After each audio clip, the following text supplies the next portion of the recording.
Let's start with a very basic definition of a striker, which is goals. Goals, goals, goals. If that is it, Haaland is the better striker. Because Haaland's goal to game ratio is insane. It is on the level of what Messi and Cristiano were doing. But I feel that the striker has evolved. The striker has evolved to where it is a little bit much more nuanced than just getting goals.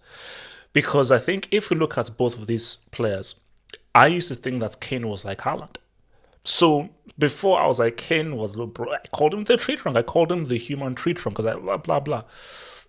But when you just look at Kane now, he's improved his game where he plays like a number 10. So beyond just getting goals, he also can drop in deep and actually spray the ball and actually supply it to other guys, which is what makes this comparison interesting because it's almost like the Benzema effect. And I'll talk about the Benzema effect afterwards. So when you look at both of those guys, for the modern game, you have to take Kane. He has better ball control. He's better on the ball. He's smarter. He's much smarter on the ball. He's got much more ability on the ball, and knows how to bring in guys into the game as well.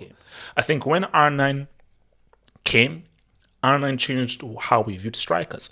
So when you look at guys like Henry and of course people like Cannibal Suarez, Jose and so forth, they are children of R9 because R9 completely revolutionized what a striker was and what a striker could do.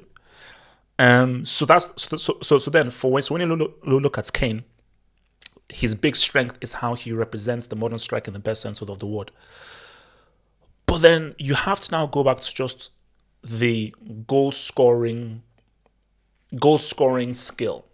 Now, the goal scoring skill is a very weird thing because people don't really give Haaland credit for what he's really good at because what he's really good at is actually hard to see. What he's really good at isn't tangible. So if I was a manager and I had to choose between both of these guys, it really depends because it depends how my team is set up. If my team does not have a number 10, doesn't have a playmaker, I would take Kane. Because in Kane is like a 2-for-1 deal. So if I don't have a number 10 and I don't have a playmaker, Kane is more valuable than Haaland. Because in Kane, I'm going to get assists because he's going to provide for guys because he's going to do what the number 10 does and he's also going to give me goals. So these guys could give me he could give me 20 and 12. He could give me 20 Gs, 12, 13 assists. So he's catering for those two roles.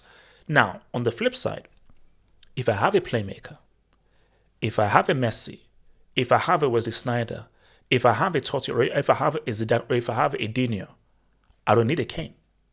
A Kane is pointless. I'd have to go for a Haaland. Because if I have a guy who can provide for one of the best goal scorers we've seen in a while, I'm Gucci. To watch the rest of this vid and gain access to more content crack, think about becoming a Patreon member.